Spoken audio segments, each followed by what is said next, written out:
Alors, moi, c'est Angélique. J'ai aujourd'hui 41 ans. Je suis mariée, j'habite à Salon de Provence, je suis commerciale à mon compte. J'ai développé ma propre gamme de cosmétiques et j'ai 2 chiens, adorables et 6 poules, s'il faut aller jusque-là et voilà, mariée donc comme j'ai dit, avec un mari formidable. Comment avez-vous découvert votre maladie? Alors j'ai découvert, ma maladie, j'ai eu un gros coup de chance si on peut dire.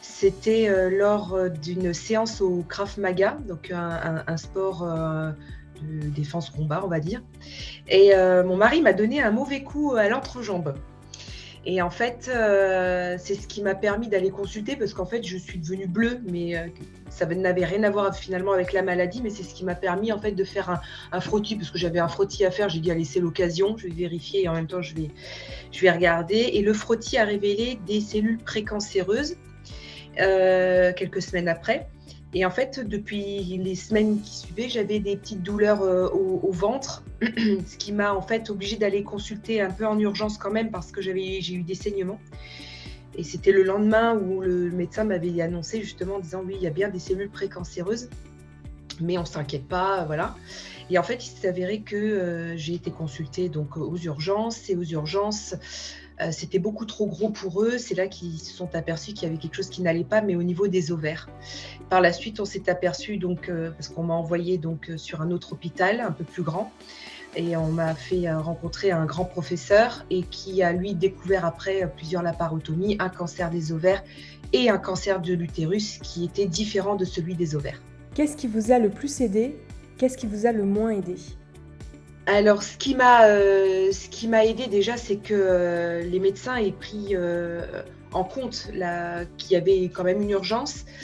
Parce qu'au départ, j'ai été prise dans un petit hôpital et heureusement, ils ne m'ont pas opérée parce qu'ils voulaient m'opérer par, une petite, je crois c'était je ne sais plus le terme, mais heureusement qu'ils ne l'ont pas fait parce que ça aurait pu se répandre. Donc déjà, le fait que les médecins aient pris en considération, c'était très gros, qu'ils m'envoient vers des personnes, donc il y avait pas une question d'ego et ça, heureusement, je les remercie. Donc déjà, une bonne prise en charge, c'est ce qui m'a beaucoup aidée.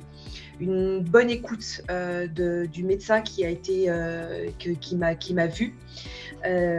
Également, ce qui m'a beaucoup aidée, c'est d'avoir, des, proches, très proches justement. Un mari, qui s'est beaucoup renseigné, qui était très présent, des amis, de la famille, voilà, j'ai été très entourée donc oui, ça m'a beaucoup aidée. Qui m'a moins aidée, qu'est-ce qui m'a moins aidée? L'attente, là, clairement, ça a été l'attente. Ça a été aussi, le parcours de, on m'envoie, de la ville où je suis vers une autre ville, on se renvoie la balle, donc il y a une grosse attente.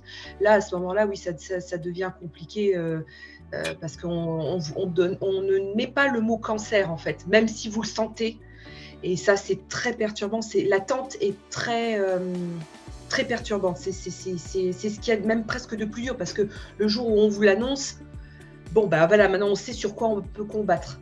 Mais quand on est dans l'inconnu et qu'on doit attendre, donc vous rentrez à la maison, vous êtes opéré, on vous a pas plus dit que ce que vous aviez, oui, donc l'attente a été compliquée. Quels conseils donneriez-vous aux patients? Alors ça, déjà de bien s'entourer, c'est-à-dire de pas, forcément essayer de prendre des informations, même si attention, encore une fois, internet, vous avez un mal de gorge, en gros, vous avez un cancer de la gorge, donc il faut faire vachement gaffe à ce qu'on lit.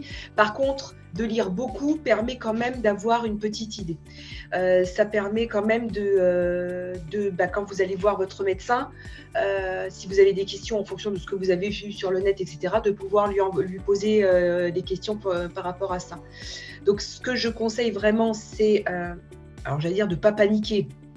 Facile à dire, mais d'essayer voilà, de prendre les choses calmement, le plus posément possible, de voir les meilleurs médecins si possible, enfin en tout cas de s'entourer des meilleurs médecins, surtout de garder espoir, puisque je rappelle, j'étais en stade 3 pour le cancer des ovaires et en stade 1 pour le cancer de l'utérus, donc j'étais quand même bien amochée avec une masse quand même qui faisait, je crois, plus de 13 ou 15 cm, j'ai plus de mémoire à ce niveau-là, donc c'était impressionnant, mais aujourd'hui, ça va, j'étais pas censée non plus être forcément encore là, quoi. Donc gardons espoir, gardez espoir, c'est vraiment ça que je dirais.